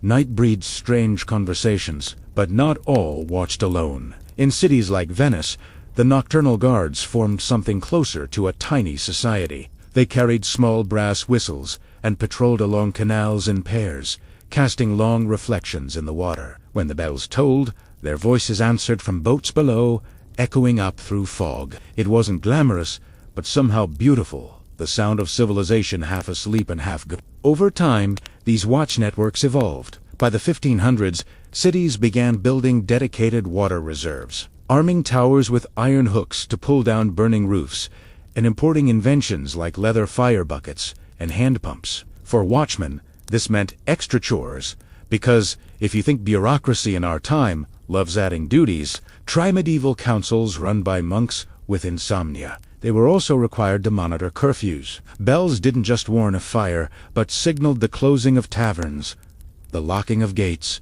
or, occasionally, political unrest. So, depending on the town's temperament, the watchman became either the most trusted figure or everyone's least favorite buzz. Imagine being the guy whose voice ends your drinking hours every night. No wonder some were bribed to call late. As town's flammability improved slightly thanks to stone rebuilding, the firewatcher role shifted closer to general night security. Many became the first city police in practice, reporting crimes alongside smoke. They'd arrest drunks, keep an eye on apprentices sneaking out after curfew, and sometimes deliver messages for the mayor. Yes, the original multitask. But even as the practical side of the job changed, the symbolism stayed. Firewatchers meant vigilance. The tower light meant safety. Cities began decorating them.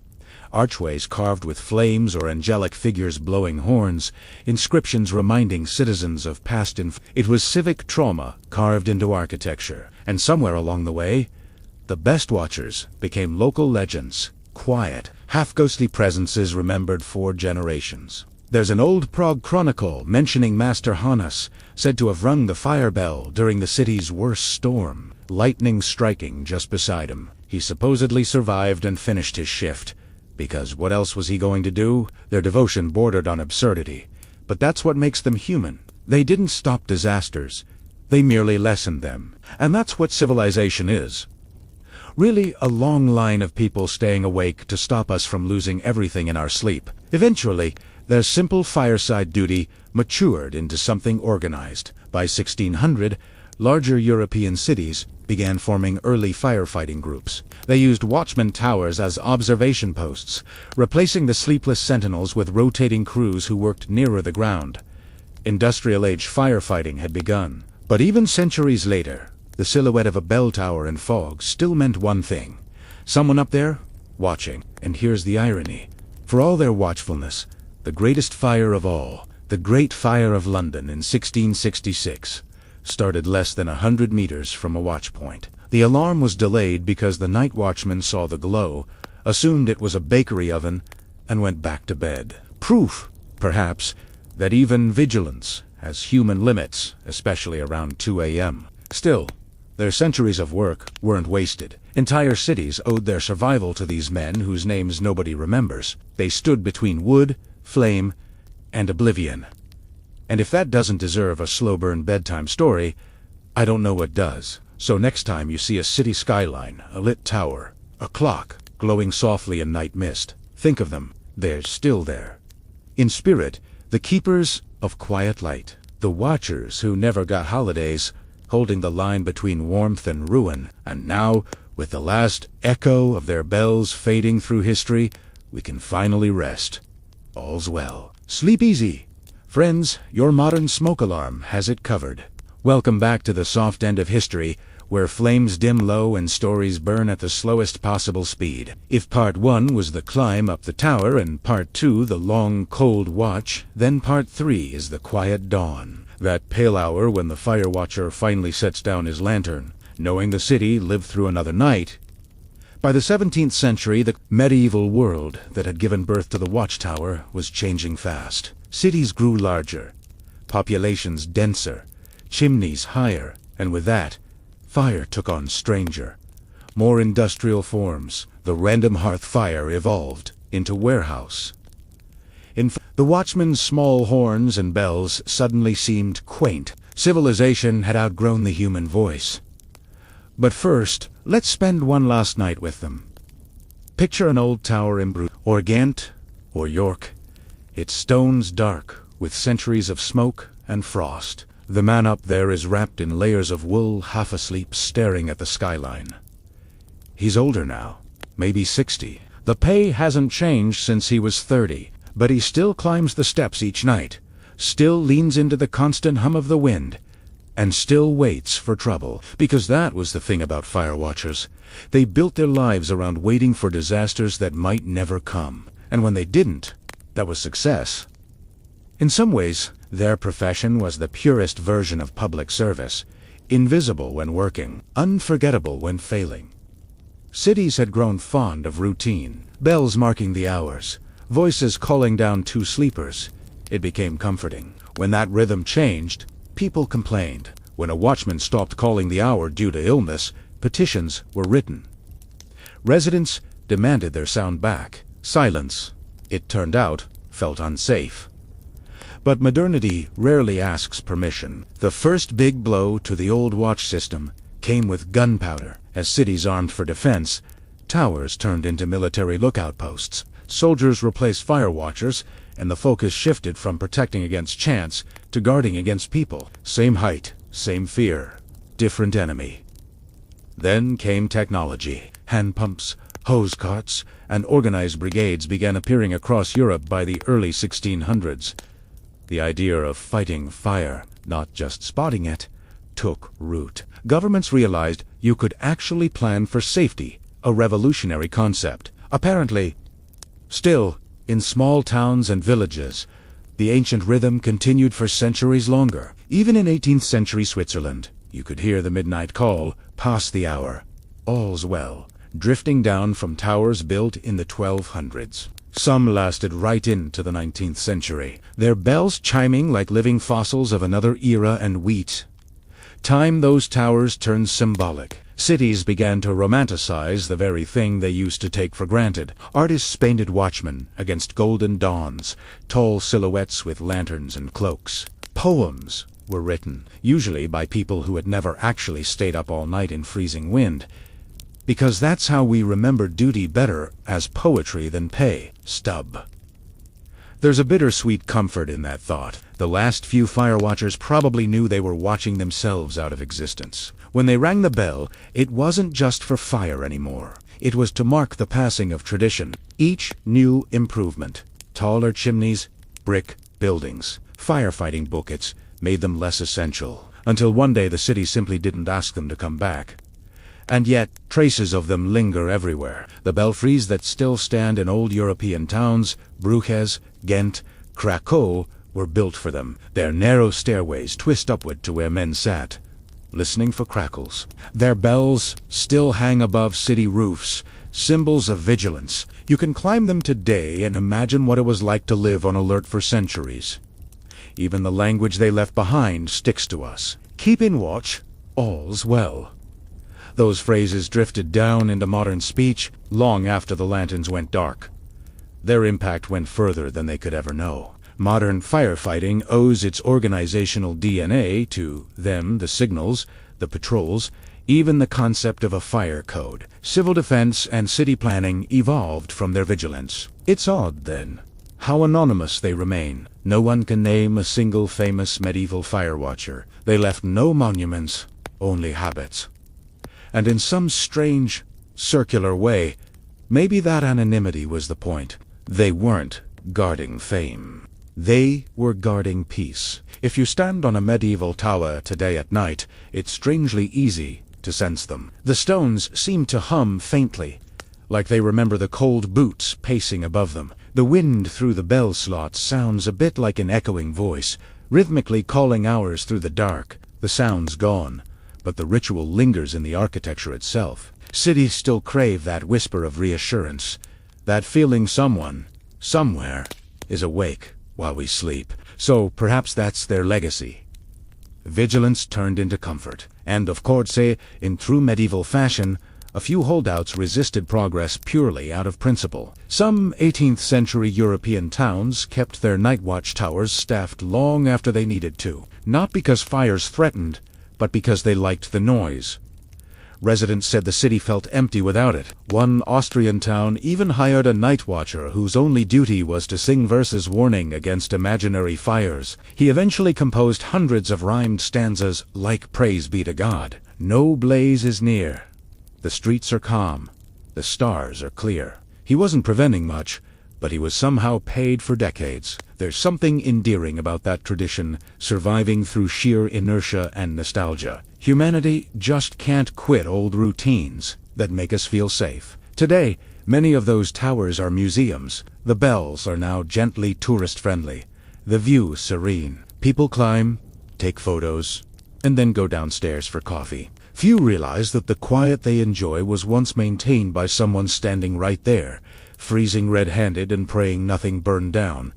And that's fine. Most guardians never expect applause. So maybe, if you find yourself traveling through some old town at night and you hear church bells marking the hour, pause a second. Listen to the rhythm. It's the same one that echoed 600 years ago across foggy rooftops, shivering through the breath of men who stayed awake so that others could dream.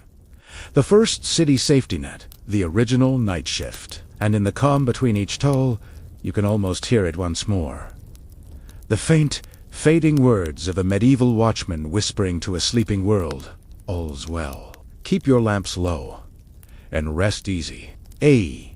Everyone, welcome back to the night side of history, where the whiskey smells faint, the lamps are low, and the stories creak like old saloon doors. Tonight, you and I are drifting to a dusty little town that called itself the Queen of the Cowtowns, a place that started as just a stopover on the Atchison-Topeka and Santa Fe Railroad, but somehow became the most gloriously lawless, sleep-deprived, whiskey-soaked carnival this side of hell. Yes, we're going to Dodge City, but not the one John Wayne cleaned up in the movies, the real one. And since this is a bedtime story for the incurably curious, we're not following the sheriffs or the gunslingers tonight. We're taking the quieter, more scandalous route into Dodge City's red light district.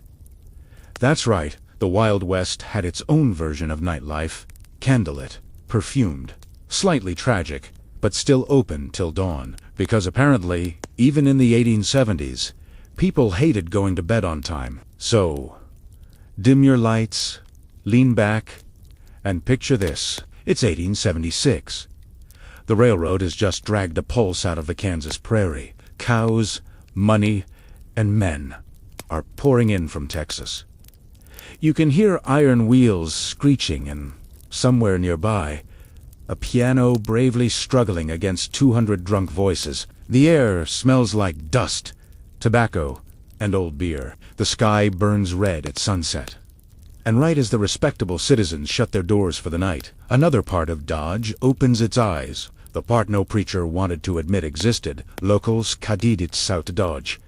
Others, more direct ones, called it simply the line. But everyone knew what it meant.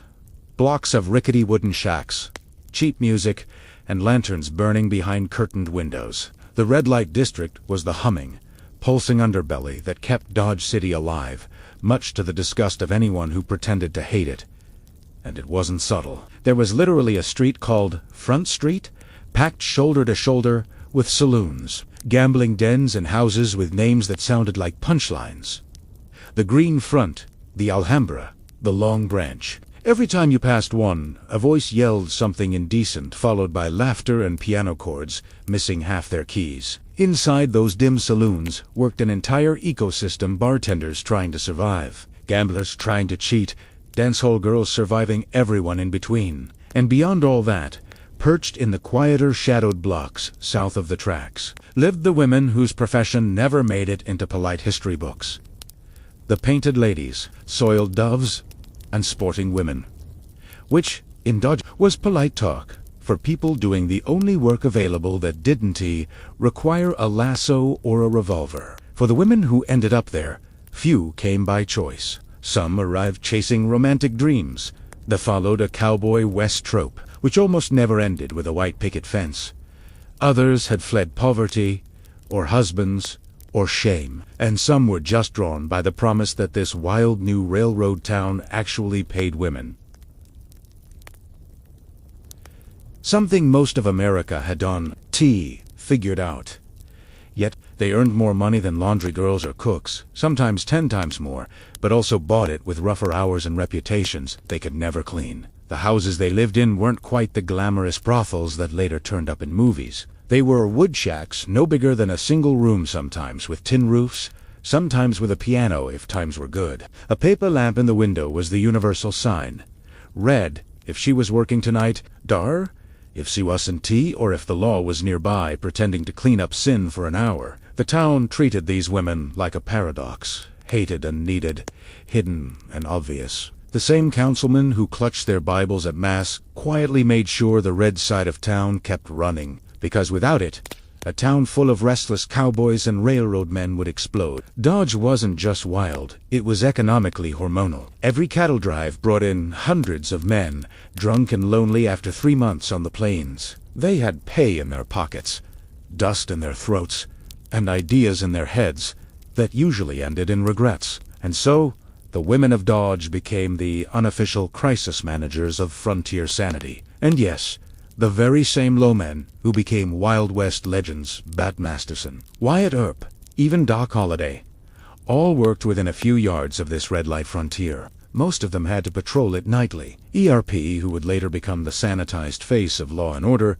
probably walked past those same painted doors every night, trying to keep cowboys from shooting out lamps in drunken affection. But of course, this being the Wild West, reality and morality were constantly doing an awkward waltz. Officially, prostitution was illegal. Unofficially, every city official was aware it kept the peace. So Dodge City's mayors practiced what was known poetically as the fine system. Here's how it worked. Every woman working the South End had to appear at the courthouse once a month and pay a fine, usually $25, sometimes less, for operating without moral license. This fine was renewed monthly, like a sinful subscription service.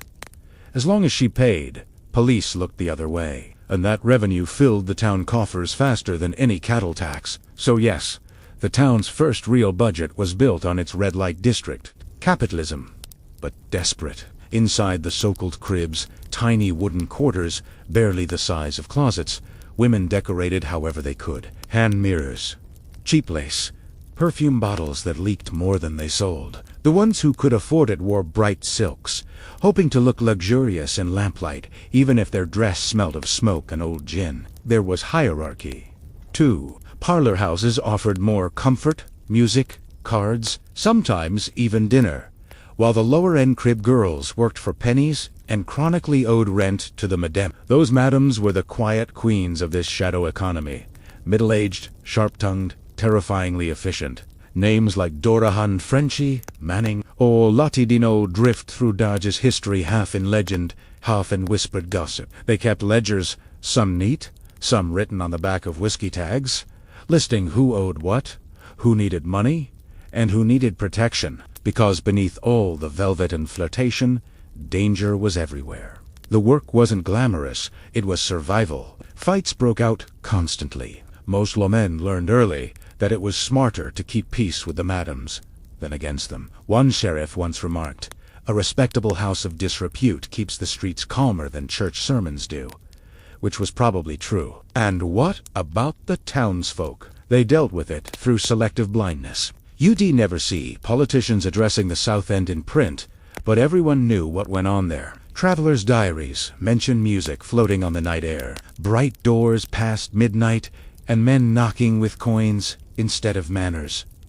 Dodge's moral code was an open secret with bad handwriting. Still, the women gave the town personality. They sponsored small charities, ironically donating to the church for good publicity. They bought clothes locally, keeping tailors and laundresses in business. And when Dodge held celebrations like the annual cowboy roundups, these women were everywhere, laughing in sidewalks, waving ribbons, bringing color to a city otherwise painted in dust. But under that laughter lurked exhaustion. Records suggest most soiled dobas lasted only a few years before illness or age pushed them out. A painful cough, a violent customer, a knife fight, all risked ending the fragile life they were renting night by night. A few managed to marry out of the trade, usually two small ranchers or traveling salesmen who weren't too proud. Others simply disappeared down the track, heading toward other cowtowns. Abilene, Ellsworth, Deadwood, repeating the same story until the railroad outran them all. Dodge, by the 1880s, was already getting respectable, which meant boring. As Kansas passed stricter laws and the cattle trade shifted south, the red light glow began to fade, churches multiplied, and preachers moved in to cleanse the prairie. But Dodge's south side, stubborn as dust, never really went dark. Its wooden doors turned to brick, its lamps to electric bulbs, but the business model, human connection for coin, lingered. There's something strangely melancholy about that. The same city that sold itself as lawless was, in the end, held together by the very people it pretended not to see. The fire of the West burned briefly, bright and reckless, and it was the women of Dodge, painted in rouge and determination, who kept the town running when cowboys lost themselves. End of court's history. Being selectively polite would later erase them entirely. When Dodge was mythologized in movies, all that candlelight and perfume vanished, replaced by men with clean guns and dirtless boots. The West got prettier, duller, and historically inaccurate. But the truth is, at the heart of Dodge City, that noisy, smoky, sleepless miracle of the frontier, the red lights burn through every myth. On quiet nights now, if you stand in old downtown Dodge, near where Front Street once ran wild, some locals still claim they hear faint music, maybe a piano key or two, a laugh carried on the wind. Probably not ghosts, though the town would love if it were. More likely, memory itself, refusing to shut up about where the West actually came from, because you can't tell the story of civilization without its underbelly, without the firelight behind the curtains. The women who built the economy from coin and comfort. So tonight, as the stars fade over the old prairie and the saloon lights wink out one by one, let's thank them. The tired, the paid, the forgotten. They built the West too, just differently. Let us float quietly now, to a deeper wander into the daily rhythm of Dodge's soyent frontier, the complicated alliances between lowmen, madams, and city mayors, and the slow dawn when the Wild West traded its whiskey for respectability and lost a bit of its soul along the way. Welcome, bake slow dreamer of dusty times. Tonight, we're gliding deeper into Dodge City after dark, past the wooden sidewalks, through the smell of beer, smoke, and perfume that never quite faded from the frontier night. In Part Uno, we wandered through the red light district's flickering beginnings, the so-called South Dodge that kept the railmen and cowboys entertained while everyone else pretended to sleep. But every bright flame casts a shadow, and this one stretched straight into the hands of the law, the council, and the small-town politics that ran the Wild West like a card game with rules everyone ignored. So, let's pick up from that uneasy equation, because in Dodge City, morality was indeed just flexible. It was measured by how profitable the sin happened to be that week. Here's how it worked. Every month, the local marshal's office ran what they called Collection Day. Women from the South End came into town, paid their monthly fines for immorality, and received what was essentially a civic permission slip to keep working. The money, of course, went directly into the city fund, meaning that Dodge quite literally paved its streets with prostitution money. And that money mattered. It built sidewalks, supported law enforcement, and paid the salaries of the very men issuing those fines. So when reformers occasionally arrived preaching, cleansing, and Christ, mayors and sheriffs had to make awkward choices between public image and a suddenly empty treasury. The women knew it, too. Many kept meticulous records, ledgers showing exactly how much they'd paid, when, and to whom. There is something darkly funny about imagining Dodge City's Wild West sin being managed by what was basically an administrative subscription model. Yet, within this dusty pragmatism, informal alliances thrived. Madams often forged direct arrangements with local lawmen. They provided shelter, information, sometimes even a favor or two when money or danger shifted hands in the dark. Some sheriffs treated them almost as unofficial deputies. Better to have a sharp-eyed woman watching every cowboy who came through her door than to rely on patrols alone. And, occasionally, real friendships formed. Bat Masterson. Yes, that Bat Masterson, gunman-turned-sports writer, was known for protecting certain houses from too much harassment. His reasoning: a quiet house keeps the drunks there instead of shooting each other in the street. It's hard to argue with that frontier logic. Meanwhile, Wyatt Earp, Dodge City's most famous export to Western legend, patrolled those same dusty blocks as assistant marshal. He wasn't a preacher by any means. If you wandered too deep into the red side of Dodge, you'd probably see him drop by a saloon, nod politely to a well-known madam, and move along as if greeting any other business owner. Law had a strange way of bowing to necessity out here. Even the mayors tended to overlook things. One early councilman, a man named George Hoover, once confessed that business in South Dodge was unfortunate but essential. That's politicians' language for please. Dear God, don't ruin the tax base. Still, hypocrisy thrived. Come Sunday morning, many of these same officials strolled proudly into church beside their wives, while the women they'd fined the night before stood outside, barred by custom from entering in daylight. No one said it aloud, but everyone knew. The city's sermons were funded by its sins, and is in that a perfect microcosm of the American frontier, moral outrage powered by economic addiction. But for the women themselves, life wasn't just politics and taxes. It was grueling, repetitive routine. Every night, the district woke up as the respectable side of Dodge went quiet. Cribs opened their shutters. Lanterns were lit. Piano music drifted through gaps in the walls, out into the cool Kansas night. The women dressed quickly, powder, rouge, perfume, hair pinned up just enough to pretend respectability when lowmen dropped by. The houses were not the grand, plush salons of movie westerns. Most were narrow halls, lined with rooms barely 6 feet wide, a tin basin, a chipped mirror, and a cot barely larger than a trunk. But for a brief few hours each night, the streets outside glowed like something glamorous, something larger than their weary reality. Everyone knew their roles.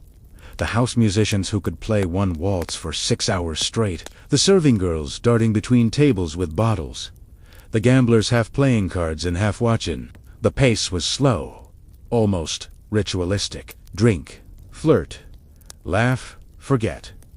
Repeat until dawn. Then silence. Among the women, there was hierarchy. At the top stood the parlor girls, better dressed, educated enough to chat about literature, or at least fake it convincingly. These women entertained wealthier visitors, cattle barons, railroad men, even politicians passing through. The lower ranks filled the cribs, the plain wooden rooms behind the main saloons where the line between survival and degradation blurred constantly. They were younger, poorer, often sick. They didn't sing or dance. They endured. Madames, for all their sharp edges, often protected their girls with a sense of fatalistic loyalty. They paid for medicine, funerals, even small charity donations to keep public image stable. They hired local women to sew, clean, or mind the lamps, quietly employing half of Dodge's female population in the process. Some even developed a grudging reputation for decency. A madam known as Miss Kitty Leroy refused to allow physical abuse in her establishment. Legend says one client ignored her rule. He didn't ignore a warning twice. When found dead, the coroner called it self-defense, and Kitty continued business as usual. No one questioned it. In Dodge, you didn't bite the hand that held both your secrets and your economic stability. The women also created informal safety networks. They warned each other about violent customers, traded remedies for illness, pooled coins for bail when one of them was arrested for public disorder.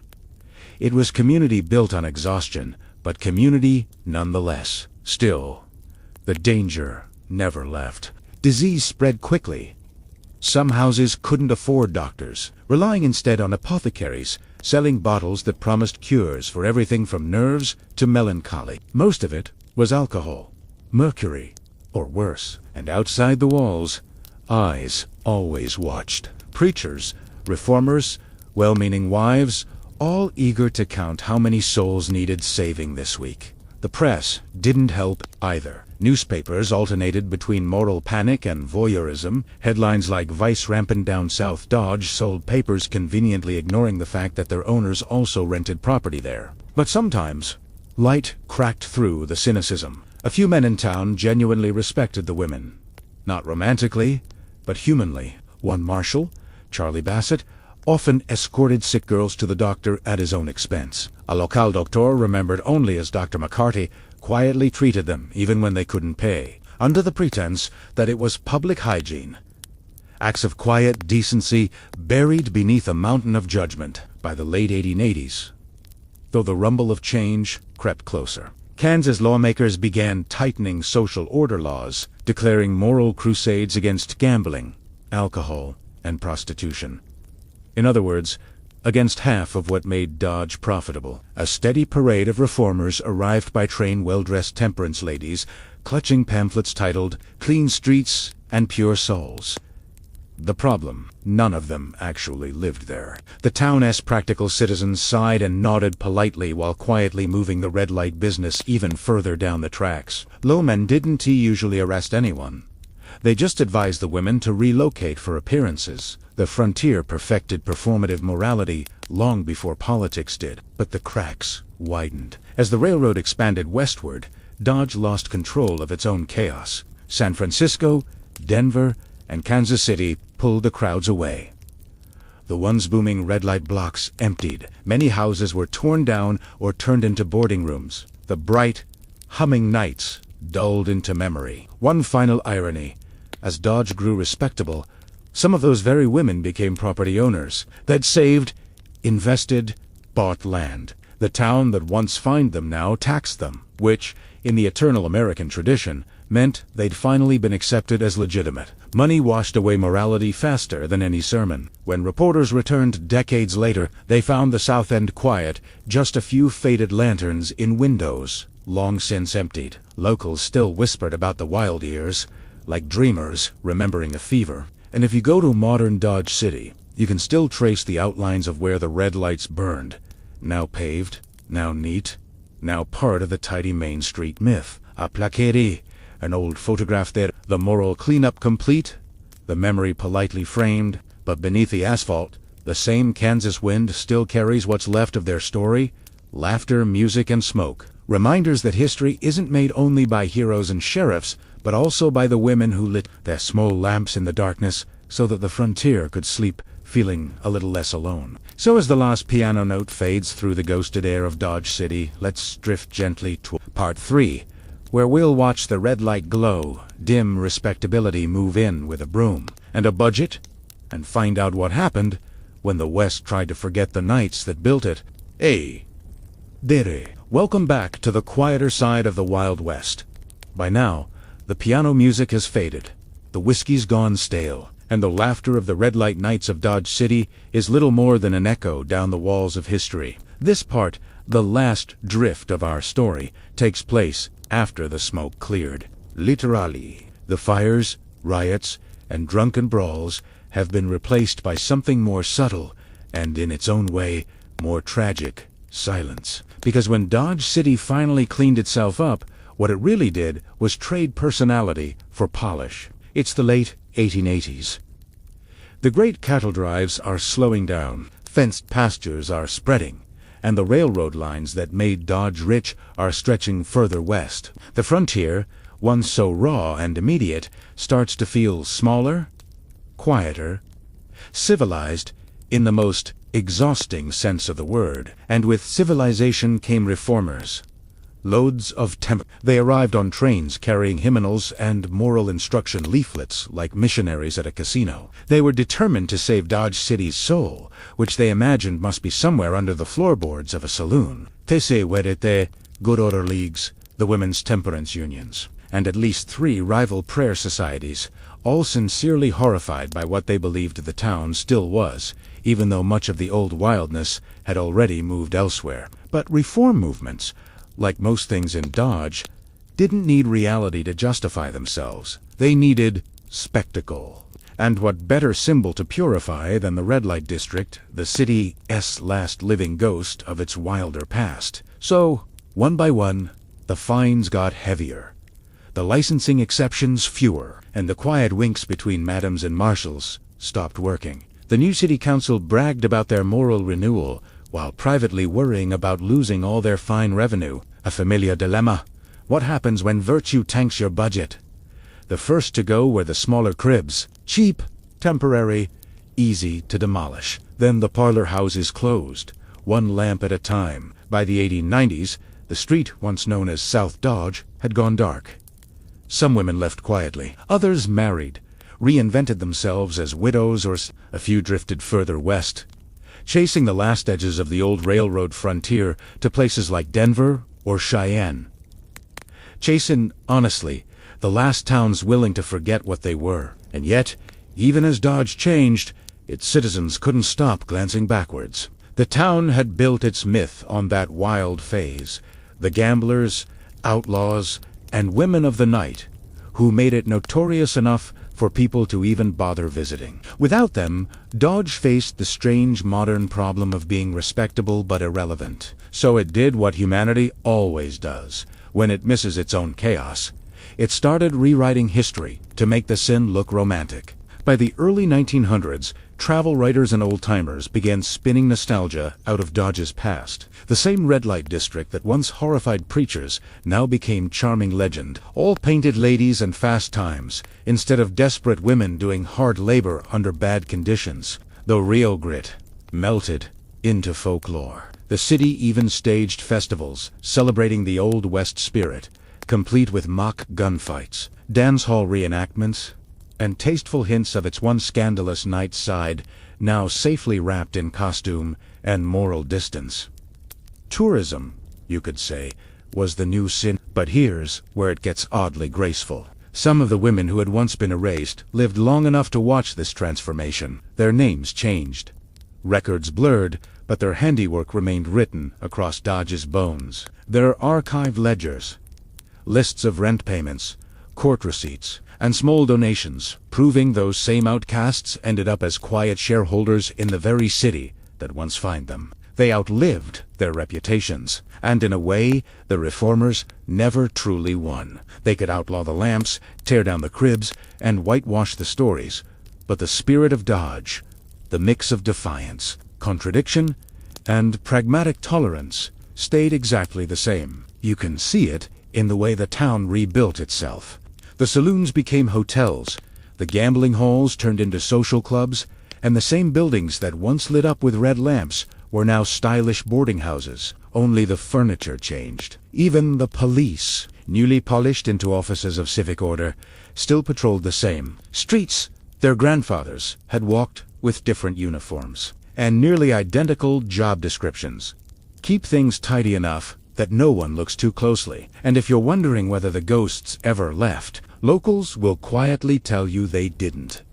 Every so often, the lights flicker in the old district, that stretch of land between Front and Second Streets. A door moves in an abandoned building no one lives in. Piano keys sometimes fall on their own in empty saloons where music hasn't been played in decades. Some swear it's wind. Others prefer to imagine those echoes are the sound of Dodge remembering itself. They say that around midnight, when the streets are empty and the wind sifts through the alleys, you can smell a faint sweetness in the air. Not flowers or whiskey, but something older, powder and perfume mixed with dust. And if you listen long enough, maybe a woman's low laugh, fading with the years. But whether you believe in ghosts or not, the truth is simpler. T. West didn't die when the law arrived. It just aged, dressed up, and pretended it had manners. Beneath the crisp suits and sermons, nothing much changed. The same human needs, comfort, desire, survival, and maybe a little music, stayed as constant as the prairie wind. So, when you think of Dodge, don't picture only the sheriffs or the gunsmoke. Picture the quiet mornings after the chaos, when shopkeepers swept the dust from the street and sunlight crept into rooms that smelled of last night's whiskey and candle soot. Somewhere, a woman poured cold water into a basin and looked at her reflection, wondering if anyone would remember she'd ever been here. The truth, they did. Just not by name. They became the town's heartbeat, its whispered memory, its uneasy conscience. The red lights went out, but the glow they left behind never really did. So, tonight, as we step away from Dodge City and let the lanterns fade, maybe that is the real bedtime story the West has to tell, that history is too human to ever be tidy. Every law, every sermon, every polished myth still hides the same flicker of imperfection we all carry. And that flicker is what keeps history alive. Now, the music's quieted, the streets are swept, and all's well in Dodge City again. At least on the surface. Let's leave it there. Lights low, air still, and the faintest smile from a past that never quite went to sleep. Good night, Dodge. Sleep easy, but never too innocent.